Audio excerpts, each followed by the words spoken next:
So recapping for the pre-recording moment, Rachel had asked if we have some protocols, or if we're going to create them related to people giving larger gifts, and how we might report or share stories about that. I'm paraphrasing, of course. And my sense is that it's going to be case by case, and we want to be thinking about, in a way, like strategic relationship building and strategic community building as it relates to those who bring funding. And I personally have no interest in vanity prizes of people putting their names on the sides of buildings just because they're rich. I liked when Mr. Buffett said, Warren Buffett said that he just happened to have won the ovarian lottery because his mother was in the United States where he was born. And had he been born in the slums of India, he never could have done what he did. I don't think people getting their names on plaques because they're better exploiters than someone else is really a good idea at this point in time. But that's me personally. I'll let everyone else stand where they do. But anyway, rambling aside, welcome everyone. Hello, JP. Lovely to have you here. Thank you. Good to be here. And Rachel, you had a follow-up? Yeah, I'm sorry, I didn't mean to interrupt your welcoming of JP. Hello, JP. But I wanted to respond to that because, you know, I think what I always sort of look for when I've been in a position of sort of setting those protocols or monitoring how gifts are acknowledged is it's really a great thing if you can get to a place where you know what people want. So you're not just throwing out thank you notes or, you know, little gifts or whatever as thank yous, that it's not a one size fits all. And so I think that's kind of how I would approach this is, boy, it would be great to be in a position where if people we're developing the kind of relationships where we know that, this person has given us a significant gift because this is something, there's something that they are hoping to have happen or, so that how do we find ways to connect them to that, to kind of to really show that we're listening and responding to them as individuals, as opposed to just lumping everybody under the category of donor. Hey, you get a T-shirt. You know what I mean? So yeah, I think I would just add that to what, if we're talking about how we're going to look at this, that's what I would like to see happen. Here, here. That's perfect. I think that's exactly the right way to go. Thank you, Rachel. Yeah, I want to first say, welcome, Lisa. You just arrived mid-conversation flow, but I wanted to say hello. And what I've done so far is just building relationships, like the $25,000 loan for Las Albercas, they request anonymity. So it's like, okay, well, we just talk about what someone wants and we figure it out. And I actually have an update on Las Albercas that I can share with all of us, which is that, Dan, as Penny's been saying, he's quite the unsung hero. I think whatever we call a hero, Dan is going to fit the category of it. He's the real deal. Is that we had a momentary crisis-ish this week that could have stopped the Las Albercas or the selling of the house in California yet again, and another one of those crazy moments, and Dan having to invent his way through it. And so I won't name the details, I'll let him do that as he likes, but it's to say that what came out on the other side were two things. One, we had the money to pay back the $25,000 loan should we need to, because of the Gitcoin round. So we have it if we need it, so we're covered there. But, which was kind of nice, but at the same time, the way he said it was, I felt like I was in the crucible and I'm in the crucible still, but we got through that bump. And now we're looking really solid to have a closing date of October 7th for closing escrow and having the money. And so just saying that every time these crises come, we actually get to more clarity, but we have to stay in them. And so, so that was just another thing that happened this week that was, for me, quite beautiful and validating, even though it sucked for Dan to have to go through it. So just giving love. What I think is really important for us in this group is that we started off with a presumptive purpose. I mean, we presumed to have a purpose. And I think our purpose is actually, it's not that our purpose is drifting, it's that our narrative of what we're doing is drifting. Meaning we're updating our stories to get to what this group is actually for. And I want to name this as a really important thing is we initially said, let's try and raise $500,000 for the Landscape Investment Fund of Barichara. And let's figure out how to do fundraising and let's get into action. And I think what's happened is much more interesting than that, which is that we're still not really sure how to take action on raising money for Barichara in this group. Although we did just raise something like $25,000 for Gitcoin, we don't actually know because their estimated match is not a real number. And after they locked down the accounts yesterday at the end of the 14-day period, we just have to wait for Gitcoin to tell us how much we have. But it was saying it'd be about 25,000 at the end, so we'll see, but it's something like that. And that's pretty neat. But the more interesting thing is not how we're raising money, it's how we're building community. And that was so evident with Gitcoin. That's so evident with Reweave Barichara. That's so evident with the pledge community. We're building community all over the damn place. And so I feel like in a way, this group here is like, we talked on Wednesday in the pledge community about how there's some kind of coherence that the pledge community is holding in the larger set of changes. I feel like right here, what we're doing is we have a little prototyping lab. We started prototyping how to tell personal stories, and then we watched that propagate to other groups. And watching Penny making jokes about her becoming Twitter famous. I'm tweeting. She had 12 likes of a tweet yesterday. I mean, I think it was a person. 19, oh my God. Damn, woman. Do you want the picture? See, I should get it. And isn't it amazing to start telling your story and feel what happens? Yeah. Yeah, maybe you could share some of that today. And so what I want to maybe focus on today is, it's almost like if we are alchemy, and you remember that tradition of alchemy was turning lead into gold and stuff like that. And it turns out that the way that atomic physics works is all heavier elements eventually become iron, but we didn't know that. So alchemy is real, it just is radioactive decay. So there is real alchemy, it just works differently than turning everything you want into El Dorado, into the gold at the bottom of a lake somewhere in Colombia. And so we are alchemists of some kind. We're taking things and turning them into something else. And I feel like a good use of our time today would be to explore what kind of alchemy we're doing. How are we changing stories? How are we changing relationships? How are we changing contexts? And I think, as always, we hold awareness that this is related to fundraising. But I don't want us to frame it as fundraising, because I think that'll be way too limiting. I think we'll end up with all the standard questions people ask about how to build a donor list or how to do this or how to do that. And we'll end up in the weeds when we need to be looking at the mountain ranges. We need to be looking at the bigger landscape. It's more like we're developing strategies before we develop tactics or something like that. And so I feel like we're in a moment where asking this question of alchemy, what is it that we're transforming? And just like on Wednesday with the pledge community, where I just gave a question as a prompt and people shared their stories, and it was actually very powerful to hear what people thought was the pledge. Like, I think the pledge community is this, it's different from other groups because of that, like all of that stuff that was coming out on Wednesday was beautiful. And here in this group, as we are watching the manifestation of money for Barichara and feeling in how to create landscape investment models, and how to spread this across landscapes, and what does that even mean? Good morning, Paula, nice to see you, welcome. What I wanna ask is, maybe I'll ask it this way. If you feel into yourself, what do you feel that we are transforming? Like, I don't wanna go into the strategy mind level, I wanna go into the body heart level. So maybe we can begin by just having a moment of grounding into our bodies.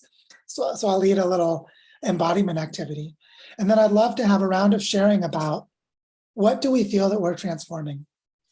So here, I want to give us a very, very concrete form of alchemy as an embodied experience. So just close your eyes, get comfortable. You might plant your feet on the ground, relax your shoulders. And as you close your eyes, I want you to take your thumb of your right hand and touch your solar plexus.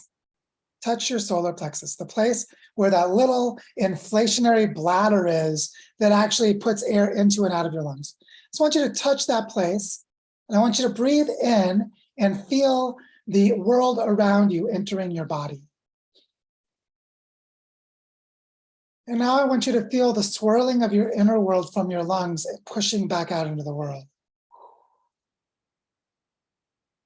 Now, one more time, the world around us coming in being filled into our lungs and swirling and then coming back through this bladder that pushes it back out.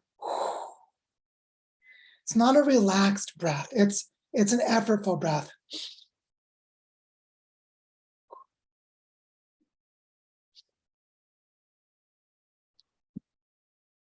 And now just relax. And I want to share with you that when I studied Okinawan Goju-ryu, I learned that there were two styles of breathing that were called inibuki and yoibuki. Inibuki is the relaxed breathing that it feels effortless, that grounds you into this openness to the world. Yoibuki is effortful or forced breathing that focuses you for action, and it animates your chi. It creates a feeling of dynamism in your body. And the way you are just breathing, by making it effortful, that's yoibuki. That's the breathing that cultivates the dynamic energy in your body. Now, the reason I wanted you to practice yoibuki breathing while feeling your solar plexus is that your solar plexus is a place of alchemy, where you take in the energy of the world around you, especially oxygen, but the energy of the world around you, and you transform it into purposeful action. Transform it into filling your lungs with air to give to your blood, that then brings nutrients to all of your tissues. That's purposeful action. But it also might prepare you for a fight, prepare you for a performance, prepare you for a basketball game, prepare you to give a speech, prepare you to confront someone that you've had a conflict with. It's preparatory. It's breathing preparatory for action. And so what I want to ask is, now that I've given you two prompts, one of them vocal and the other one embodied. The vocal one was, what do you sense with your being, with your body? That is the kind of alchemy that we're transforming in this group.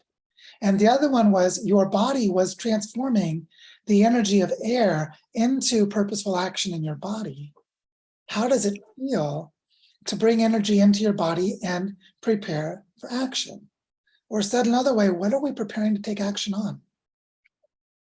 We've been hosting these weekly calls for a month or so now. We're preparing for something. So that's what I want to ask is, what do you feel that we're transforming and what are we preparing ourselves for? And I'd love to just open the floor for anyone who would like to share. Whoever wants to go first, including you guys.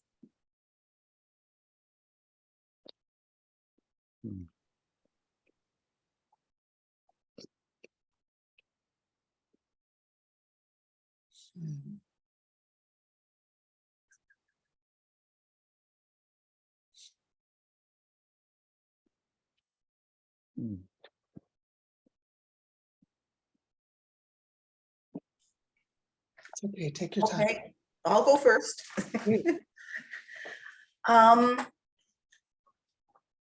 There's a lot swirling around. I was thinking about your comments in one of the previous meetings about thinking about how nice it would be to get a MacArthur grant or the Ashoka support. And we actually also went for the TED Audacious Award. And that became clear that they really weren't interested in anything audacious. And I mean, it begs the question, if we're looking at the idea of money, I'm wondering, we talked about words and whether fundraising is even the right word for what we're trying to do here. We know that funding models are really broken, and that funding, I mean, there's all kind of groups complaining about how limited funding is, how restrictive it is, how constraining it is, and that it's not in step with what needs to be done.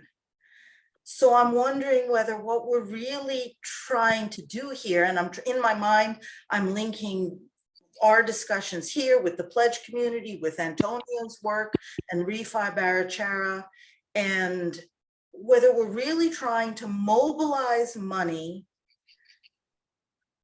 / value, measuring value in another direction, along another pathway to something bigger, to something more vital, to something more life affirming, however we want to define that. So it's not fundraising, it's not movement building, it's not really community building either. It's something bigger than that that speaks to this moment in history. And I don't know what the right word or label is, but it's something about mobilizing or remobilizing money and value in a collective direction that supports multiple actions in multiple places.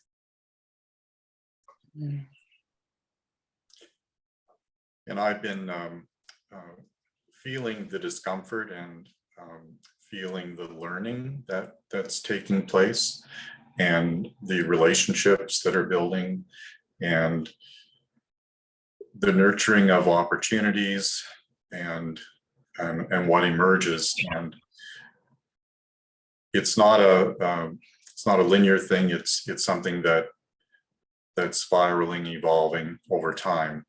And I think all of us are being transformed in different ways based on where we come from, with the learning, with the relationships, with exploring areas that we never knew anything about, like the Web3 world and the Get Going campaign.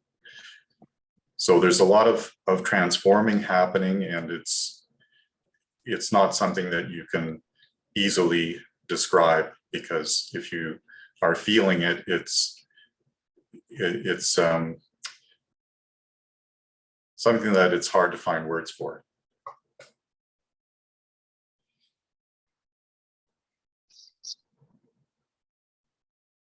Whoever would like to follow, building on what's said or introducing something new. Can I go next? Yes, Lisa, please. One thing that I've noticed between what's going on with the Reweave Barichara event and the conversations that have been happening here and in the pledge community meeting, I've been watching the recordings each week. I think what we're working on is like authentic visibility. It's striking to me because a couple of weeks ago, Joe, when you brought up that, fundraising is about storytelling, I'd never really thought about it that way. And I've been noticing kind of the different calls for storytelling, like reaching out to different communities, figuring out how to communicate about the things that we find exciting. I think it's like we're preparing to make new friends, or like we're trying to almost like manifest new friends, which to me is the value that we're trying to kind of connect to. I like that. Amistad, friendship. Amistad is the word for friendship in Spanish. JP, please. So building on what has been said, actually, it came to me before you even did the embodiment exercise, that we're returning the commons to itself. That's really the quest, I guess. And in the interest of that, and I guess extracting ourselves from extractivism, we're redefining what we mean by value. As Susan mentioned this, what do we mean by value in the first place? And so for that, I think what Lisa has just said too is so important, that it's like getting over our cynicism and the woundings from extractivism, so we can trust each other again.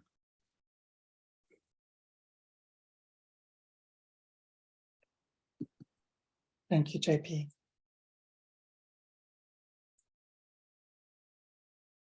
Jonathan. Well, I had the experience when you were talking about letting the world in,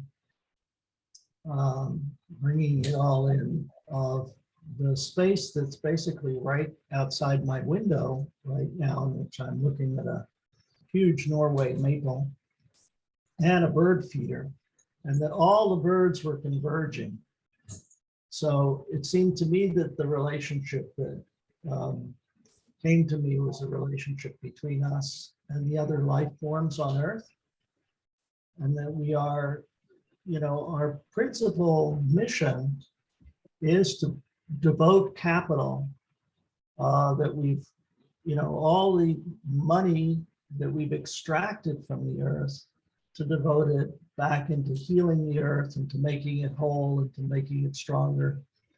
So that's how I see the movement. And I see us as making friends with the rest of life that way.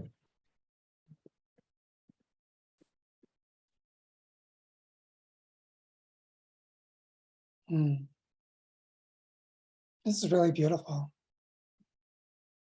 Who would like to share next? Yeah, Penny. I'm thinking about it like in terms of energy, the transmutation of energy. So money is energy or any other kind of value. It's like, or resource coming into the flow to us and then transmuting into, no matter where it came from, transmuting that into the service of life. So, you know, the money comes from the extractive economy, but we transmute it by giving it to somebody here who's going to lead a transformational process in regenerative education, let's say. So that transmutation of the resource or the energy into something regenerative. That's how I'm seeing what we're doing. Mm.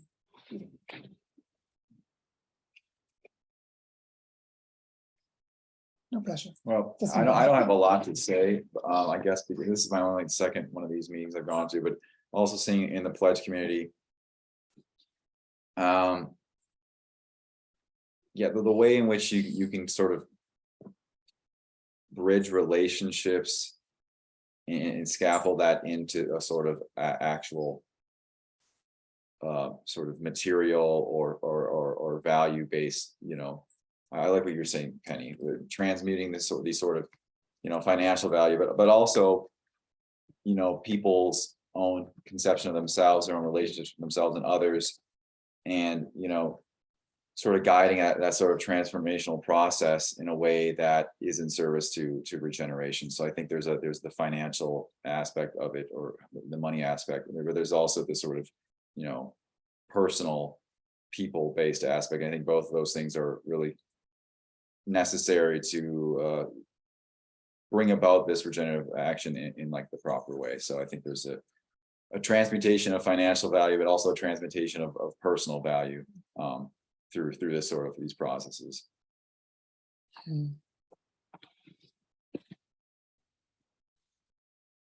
Just for completeness, I would like to invite Paula and Rachel if you'd like. No pressure, only if you'd like. Yeah, I don't know if I have anything new to say. Everything that's been said so much resonates with me. Yeah, I especially resonated with what Jonathan said about reweaving with other forms of life. And I was thinking that, yeah, this is like a new way of honoring place and honoring the life and all of these places. And we're also reconnecting with that dimension of regeneration. And yeah, I guess directing our attention towards that.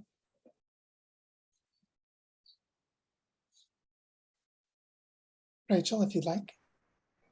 Yeah, this has given me a lot to think about, and I've been reflecting on this. What I've sort of been kind of come to me is that there are a lot of parallels to what we're doing in the Bioparque.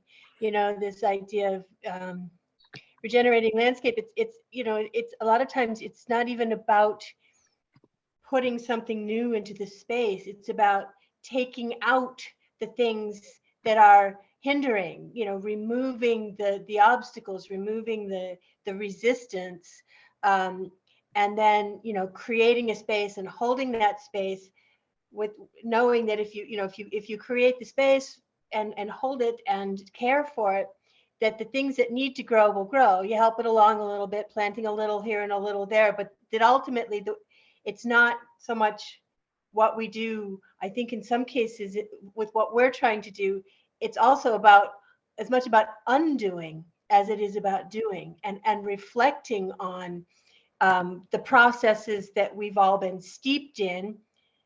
And it's not necessarily that everything we've learned is bad, but just to really be mindful about, okay, what can we pull out, and what space can we create, so that things that we might not even, one of the things coming back after 4 months and seeing the bioparque, how much it changed just in that amount of time, and in surprising ways that based on what we were doing when I was here the first time, I would not have predicted. So my thought is that, we may not even know what's possible, and that by deciding, oh, this is what we have to do and this is how we're going to do it, we may actually be limiting what's possible, because this is a whole new ball game. This is a whole new way of doing things. So anyway, I'm not sure I quite wove that together the way it was in my head, but I think you kind of get the idea of where I'm going with this. So anyway, just creating space. Yeah, I would love to just read these little snippets, which some of them I paraphrased from what you were saying. So I hope that that's okay. But I just want to start with this. Things we are transforming. The mobilization and flow of value towards something bigger. Ourselves. Authentic visibility. Preparing to make new friends and manifest new friends. Returning the commons to itself. Decolonizing by extracting ourselves from extractivism. Getting over our cynicism. Transform pain into trust. Reweaving with the other life forms on Earth. Making friends with the rest of life. Transmuting energy in service to life. Scaffold relationships into material value. New ways of honoring place and life. Parallels to bioparque, landscape and relationships. Taking out the things that hinder, removing resistance, holding space, undoing as much as doing. Transform limiting by opening surprise possibilities. And now what I want you to notice in that list is the pattern of what's there and the pattern of what's not. First of all, what's not there is raising money. What is not there is raising money. So that's interesting, because we could ask, why is that? And I think one reason is that money, for the most part, in most of our experiences, does not represent these things. I think most of our experiences with money are about the absence of these things. Like, if you can't make friends, at least you can watch a Netflix movie, right? Like, you can replace your real emotional needs with a fake one, right? If you can't reweave with the rest of life, then at least you could go and make money and make life more secure for your sick mother or whatever, some other need, right? You might be able to serve with money. So money has become the proxy for meeting the unmet needs in an unrealistic and ineffective way, which means we're not raising money if that's what money is. I think that's really interesting. Because then if we were to ask, how would money work? Or what would fundraising be if it was this list of things? First of all, we probably wouldn't talk about money very much. We would talk about things we need, like, oh, well, for example, Lisa really wants to be here with us, but she can't quite make it. But there's someone to get her an airline ticket, and we got her an airline ticket, right? Like, we say, well, there are resources that might be needed, and we find them. There's real economics. We are doing real economics. And I just use that as a concrete example. It's not even true, but you could see how something like that might work. That we're in a web of relationships to each other and to the rest of life, where we are opening surprising possibilities that are much less limiting than our mindsets. And if we thought about what we could do with money, we'd be like looking at the world like this, when the world is like this. And so I just wanted to name that because I feel like the little mapping exercise we just did has achieved something important. Not in the contents of the list, but in the openness of our imaginations right now. Right now, we can imagine doing very different things together than if we thought we were raising money. All right, from this moment right here, if we say, what are we trying to do? And we said, we're trying to raise $10,000 by Thursday. You'd be very limited, right? You'd struggle to think of it. You try and figure out a place where you could find it. You look under a couple of rocks and you probably give up, right? Because we don't have it. If we had it, we'd already have it. We wouldn't be looking for it. And this goes back to that classic joke from computer science called the searchlight problem, or sometimes called the lamppost problem, which is told as a story. There's this really drunk guy in the middle of the night, and it's really dark out, and there's one light, like a street lamp, and he's looking around in the light underneath it, and someone comes over and says, hey, what's going on? He says, I lost my keys. Well, where did you lose them? I don't know, somewhere back there. Well, why are you looking here? Well, because there's light here. And this is the searchlight or the lamppost problem. And it's a joke because how often we do that. If we thought we were looking for money, we'd be looking under the lamppost. When what we're actually looking for, let's go back. We're looking for ways to transform pain into trust, to manifest friendships, to open up new possibilities, to remove hindrances, to reweave with the rest of life. I don't even need to go on, do I? You already see it. We have gone so far beyond looking for money. We couldn't have imagined this list 34 minutes ago when we started this call. We couldn't have imagined what we just did. So what we want to learn to do in this group is to do what we just did and make it contagious. We want to open up people's hearts and minds beyond the limiting perspectives that they have. That is what we're doing. We just called it fundraising at the beginning. And so if that's what we're doing, this focus on telling our stories, of imagining, like Penny took this picture yesterday of an insect that we found out is a type of katydid. But at first it was like, there's a giant grasshopper on our bed that's got a stinger. Yeah. Like it looks like a stinger, like a wasp. See if I can show you a picture of it. She put it on Twitter and I retweeted it. But I'll do it here just so you can all see it. So where's a good picture? Here it is. So it's this guy right here. See if you can see that. She's got that big stinger on the back. And blue eyes. And blue eyes, turquoise eyes. So we're in the tropics, right? Colombia is number 5 in the world for biodiversity. We're like, what the hell is this thing? So we go to Google image and go, grasshopper with stinger. Oh, it's a type of katydid. I always wondered how katydids were different from cicadas. Now I know. Thank you, JP. It's a dinosaur. So Penny had no idea that she was going to go on Twitter and share a picture of a strange insect she'd never seen to celebrate biodiversity until she was trying to remove our bedding to wash clothes. And she was afraid of the stinger of this crazy grasshopper. You know? And I wanted to say that because the surprise of that story is how she's becoming Twitter famous. We're making jokes about it now. It was her weird grasshopper. That's one of the things that's been spreading on Twitter since she tweeted it. And I just wanted to name that if that's what we're doing, if we are, to give it a technical term, we're opening liminal spaces in the noosphere. Does everyone know what I mean by that? We're opening liminal spaces in the noosphere. So liminal spaces, I'll just be really simple. A liminal space is the space of possibility that hasn't yet come into being. That's like in shorthand. A liminal space is like, let's say you meet someone and you're kind of curious about dating them and you don't know what they're like. You're in the liminal space of a relationship. You're wondering what it might be like. You hope it's this, you're afraid it's not that. You don't know what it is yet, that's a liminal space.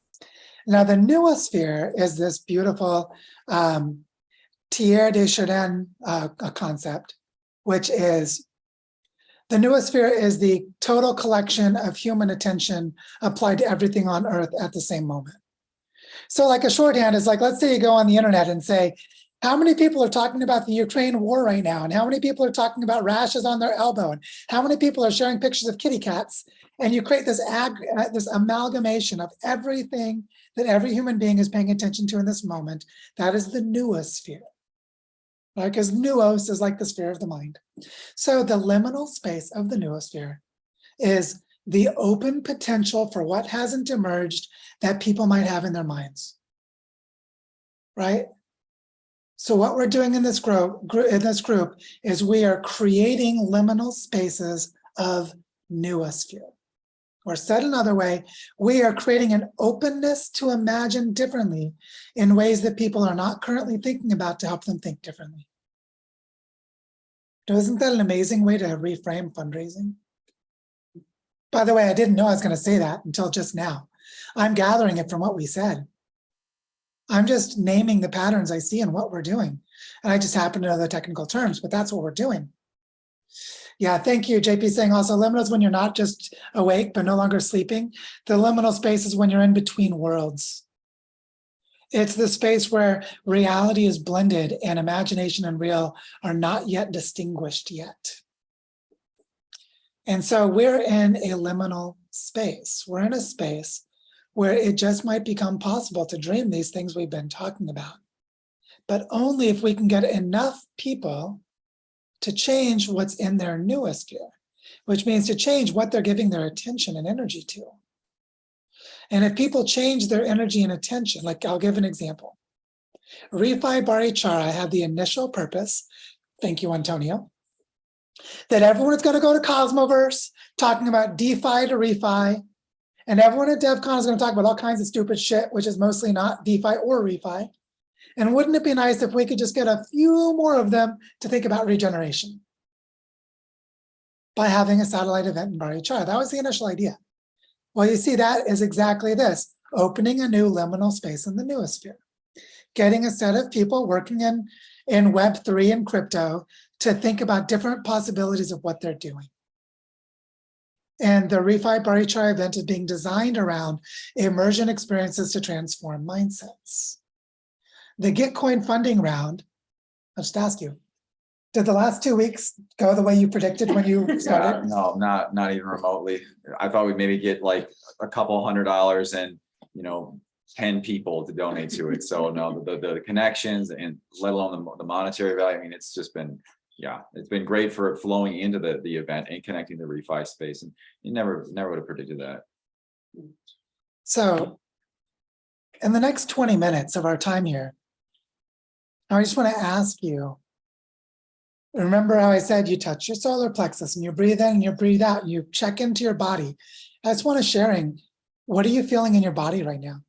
You can describe sensations, or you can describe emotions, or you can describe ideas, but what are you feeling in your body right now? Maybe we do this one more intuitively and we go on around. So I'll go first and then I will pass to Paula, so you know that I'm coming. So what I'm feeling right now is a relaxed breathing and more adrenaline in my bloodstream. I'm feeling excited and alert. So Paula, on to you and then pass it forward.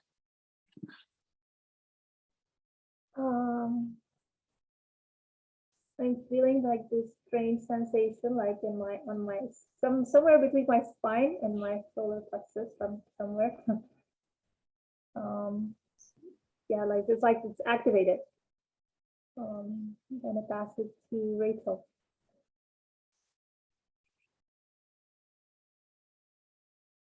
On to you, Rachel. I thought I heard my name, but I wasn't sure. I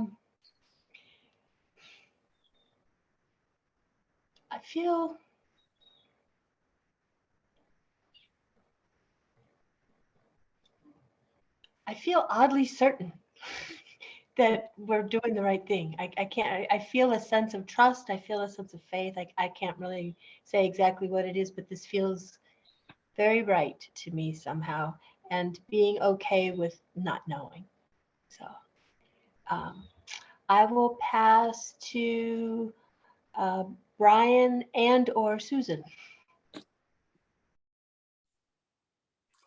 I'm feeling hopeful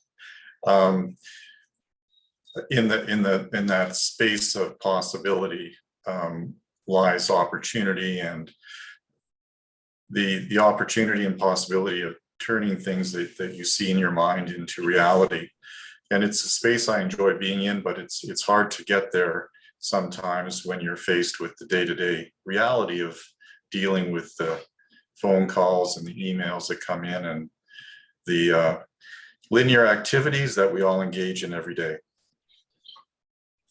I think I'm going to be a bit of an outlier.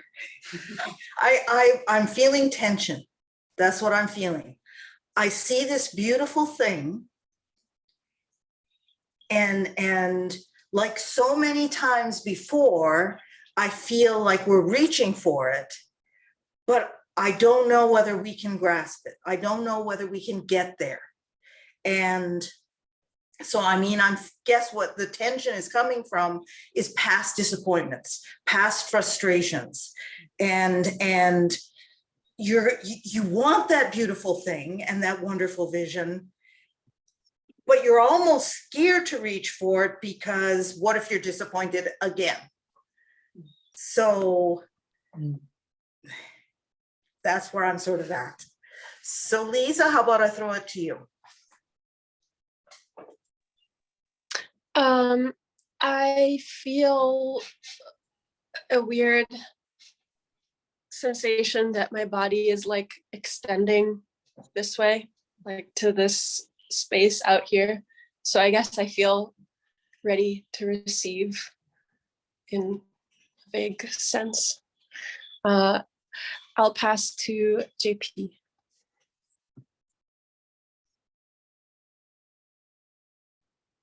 Can find my mute button. There it is.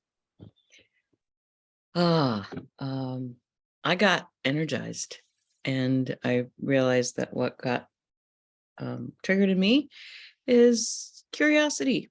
It's this, ooh, I want to go explore that feeling.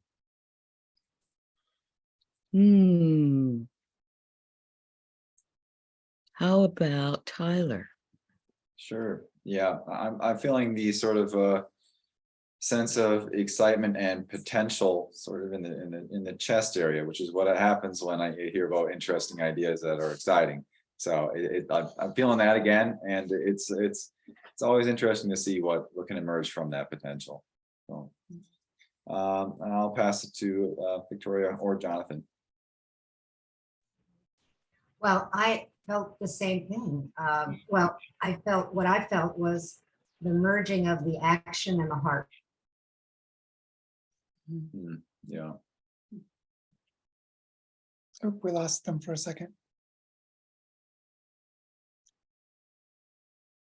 Victoria and Jonathan, we can't hear you. That maybe it take. Yeah, we Maybe lost you're you just for a moment there. Okay. So I feel the merging of that breathing action feeling with my heart. So the heartful action and a real strong desire to re-articulate, find a new word for fundraising, because I just love the direction that we're going, and I do not want to use that word because it brings up so many paradigms that are just debilitating. I think for donors as well as for receivers. It's so hard. It's so not consistent with what the gift is.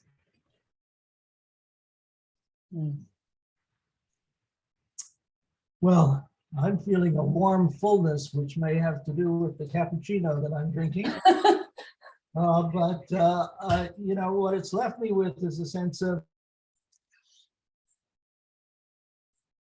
Oh no, we lost them again. I'm left with a sense of anticipating what Jonathan's saying. Yeah, no doubt, big cliffhanger. Well, since we don't quite know when they'll return, we lost you there again, Jonathan. Okay. Well, I didn't say anything. I was just waiting to pass it to the next person. And Victoria said, Penny. Penny. I'm feeling an opening in the field. So like this, well, like an opening, and like tingly energy. And I was just thinking we should be doing alchemizing instead of fundraising. Alchemizing. Mm. Rachel, you excitedly had something you want to say? Did I catch that right? Oh no, you're just doing. Yeah, I was just thinking that I saw somebody once, their title of it was resourcery, like resourcery, you know, and kind of play on words. And I loved that. So I don't know, I just wanted to throw that out. I approve. I wanted to just name and for us to notice the deep intelligence of every one of your body's responses. Every body response. So the anticipation and the fear that Susan was naming, the feeling of fragility or ephemerality, as Brian was saying, like this feeling that just doesn't happen in everyday life. This sense of openness and expansiveness and willingness and readiness to receive that Lisa was naming. This sense of body connection to heart and action. And of course, for those who do the Kundalini approach, the heart chakra. You know, when you think about chakras, one thing about the energy field of the body is that there is the part of the body that connects us to the grounding of ourselves. And there's a part of us that connects us to the expansiveness of ourselves. And there's a place from which authentic action can come. And it can only come from the heart. It is not possible to have it come from somewhere other than the heart. Now, it may include other places. Like you can imagine the sexual reproduction chakra being related to creativity. You can't have authentic creativity without creativity, but it still comes from the heart. And in the same way, intellectual idea in the possibility space without heart is nothing. And so this thing that we are anchoring ourselves to heart action. Heart action. Compassion in the Buddhist sense, heart action. It's not heart in action. It's heart that is in an action. And so here we are. And what I sense that we're doing right now is we are articulating what we're doing, which means we're transforming the invisible into the visible. We're naming into being what we're actually doing. And what's so beautiful about this is I think after this session today, we will each know how to tell our stories better. We will each know how to connect others around us better. And we'll each know how to feel in our bodies whether or not we are in this state. Are you in a place of heart action or not? And if you want a mindfulness practice for the next week, try and find that heart action place again. Susan, please. I just had a question for the group. Speaking of heart action, this afternoon we have a meeting with a community leader who's sort of in a space of awareness of climate and regeneration, but not quite there, still deeply embedded in existing systems. And we need to introduce to him the link to Barichara. So I'm wondering whether I can ask the group, what should I tell him? That we've after everything we've discussed here, we're having this meeting this afternoon. What should I tell him to build the bridge between what's going on there and what could happen here? What should I say? Penny. I would say tell your story, the story of how you saw the tweet with Joe, you know, Joe's tweet, and what touched your heart about that, like your story, your heartfelt story about how you connected with us here. I think that could be a bridge because it might touch something in him, like your story might touch him. JP. Perhaps a way to approach it would be to find out what he needs and what matters to him in his world. Because there will be a natural relation between this and what he needs if he's really in this space with his heart.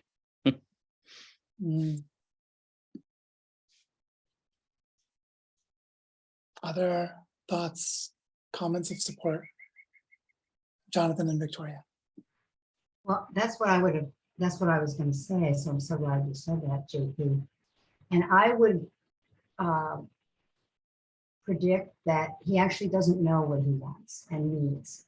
And in the presence of your story and your heartfelt action, to help you find it for him. I mean, to help him find it for himself. And it's not like a black and white, an answer, I don't have it, now I have it. It's living into that. What would everyone that you're hoping to galvanize, what would each one of us want? Because it's going to take all of us, wherever we are, bringing our special gifts and our insight and our connections and our longing, discontent, you know, into that. And it's a longing, you know, one of my teachers, Mary Morrison, longing and discontent is exactly what human beings have. You know, it's not bad, it's not wrong. Like, helps us to find what we want. What are we longing for? What would we love? So that's another question. What would you love? What paint a picture of how you'd love the world to be that you may not even have thought about, but that's the end state, that you will bring leadership because it will be your heart action. And somebody else listening to that will find for them what's their longing for and discontent, and what's the end state that they want to create.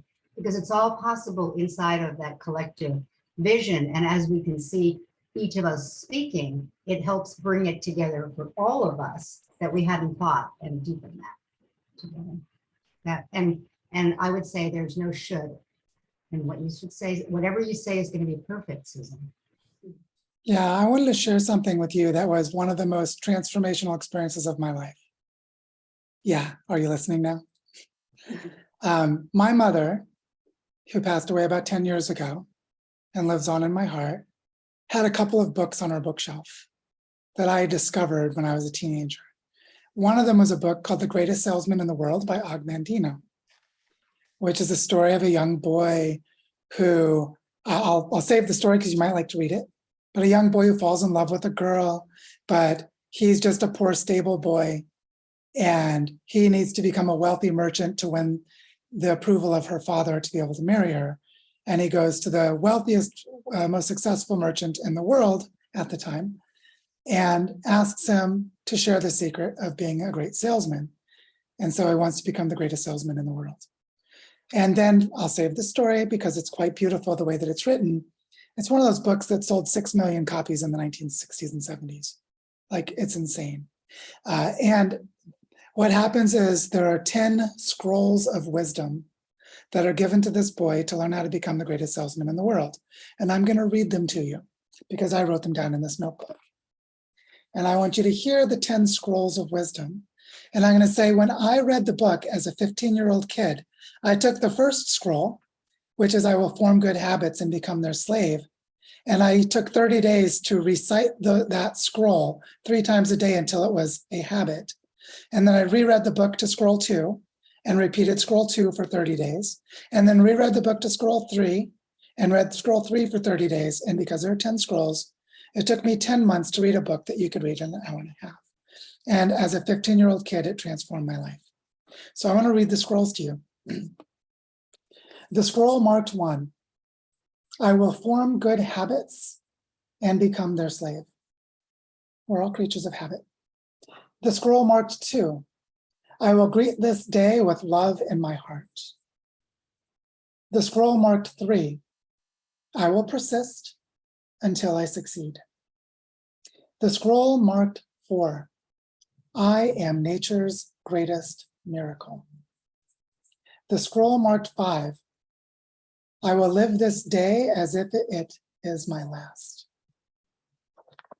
The scroll marked 6, today I will be master of my emotions. Notice it's only today that I will be master of my emotions. The scroll marked 7, I will laugh at the world. The scroll marked 8, today I will multiply my value 100-fold. Notice there's only one way to multiply your value 100-fold, which is to bring value to others. The scroll marked 9. I will act now. The scroll marked 10. I will pray for guidance. And if you follow these 10 scrolls of wisdom, you will discover what it means to be a great salesman, which is you will discover to act from authentic and true love and service to another. And so I wanted to share that because it felt so resonant with your question, Susan. It felt so resonant with what we're doing here. And when I read those scrolls as a teenager, and what I did was every morning I'd wake up and I would silently read the scroll to myself. And I actually wrote them on a little piece of paper and put them in my wallet. Then at lunchtime, because I was a high schooler, at lunchtime in the cafeteria, I'd pull out my little piece of paper and I would quietly read to myself what was on the scroll. And just before bed, I would look in the mirror and I would read the scroll out loud. And I repeated that for 30 days for each scroll, and it changed my life. So you don't need to do it the same way. You can Google search the greatest salesman in the world and find the 10 scrolls. But I wanted you to know that there's nothing that we're doing that is new in the way that we're doing this. There's a lot that's new in what we need to do because we're in an unprecedented moment in history. But for us to form good habits and become their slave is to recognize you are never in control, but at least you can choose who your master is. If you say, today I will master my emotions, what does that even mean? What is mastery? It's not a dominance relationship. It's not master over a slave. It is the aesthetic of excellence. Mastery is the, you don't discover this right away. The first day is like, I will master my emotions. I will not be angry. Fuck that. Be eloquent in your anger. Have excellence in your anger. And you discover that by sitting with the scroll. So I wanted to name these because I just had an intuitive sense I should share them. They changed my life. They probably kept me from committing suicide. They opened me up to the world and making friends. They opened me up to the ability to create service well beyond myself. And I wanted you to know about them because there's wisdom that will guide us now. If we're going to sit in the liminal space and open up the Noosphere, if we're going to sit in the place between dreaming and waking and help bring new ideas and new imaginative possibilities to those around us, we will do it through authentic love in action in the present moment. And by the way, the scrolls and the story that Agmandino tells is that that great merchant ends up giving the scrolls to the apostle Paul to tell the story of Jesus at the end of the book. Now, it's an imaginative fictional story, but you can imagine what it would take to sell the story of Jesus 2,000 years ago, how great of a salesman you'd have to be, and how it was Paul, it was not Peter. It was not the one who created the empire in the Vatican. It was Paul. It was the humble servant who was transformed and gained faith by being a non-believer, who carried the love of authentic action in the story. And so for us, we now know what we need to do. We need to speak to the cynics in the hearts of ourselves to open the hearts of other cynics around us. And if that's what we're doing, all the resources we need will flow, not because of some bullshit pipe dream new age crap, which there's plenty of around, but because we're acting from an authentic place of love, and that opens hearts. And that's why feeling into your solar plexus, feeling into your heart chakra, breathing with intention will remind you that you are a living organism who has purposeful action. To be healthy, to be alive, and as a human, to love, to imagine, to create. And so I'd like to close by saying that we are now in a spiritual course, a learning journey of a different kind with this group. And our learning journey is how to enact, like you would enact a play, how to enact heartfelt action. And so, Susan, when you talk to that man today, you're going to know how to speak from a place of heartfelt action and service to him. It's not about you or your agenda, it's about heartfelt action. It might be something about his child, it might be something about his mother, it might be something else entirely. But if you're open, you will feel it. And you'll know what to say, just as Victoria said. And for all of us, as we're doing this work, and we ask ourselves, what is Barichara? Barichara is an indigenous word for a place of rest, a place of authentic connection, a place on earth that cultivates spiritual authenticity. And that's what we're practicing by bringing Barichara to the world as the Noosphere, as the attention that we give, not as the physical place here in the Andes in South America. And so if Barichara is your gift of authentic connection, then that is a story you tell and you name it Barichara. You give it a name no one's heard before because it's an indigenous word. And as we do this, we're going to open hearts and open actions that we could not dream, like Gitcoin. We couldn't dream were going to happen only in a few days. And this will be the place from which miracles will occur. Because all that a miracle is something happening that serves and feeds your heart that you couldn't have imagined would occur. There's nothing supernatural about it. It's just that you couldn't imagine it. And then it happened. And then when it happens, you feel so blessed with gratitude that it feels like a miracle. It's our own ignorance that makes miracles possible. If we saw them coming, they wouldn't have been a miracle, would they? So with that in mind, I fully trust that what we're doing is the right thing. I fully trust that whatever we're weaving is in service to life on earth. And I fully trust that what we're doing will go where it needs to go, in spite of all the bad that is still going to occur.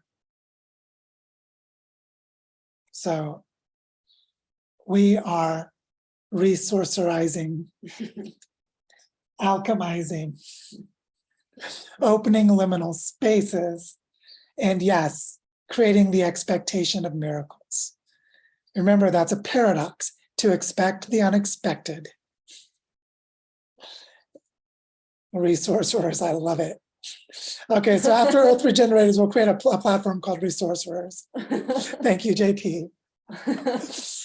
And just carry this forward in you. And throughout the next week, try to find this place of heartfelt action. Just try to find it once a day. And if you do that, the resourcery will happen. The movements of value will occur because you'll be acting from a true place. And so much of what we're dealing with is people not being in reality. To be in reality with love is an elixir beyond measure. So thank you, everyone. This has been kind of amazing. I feel like it was a miracle.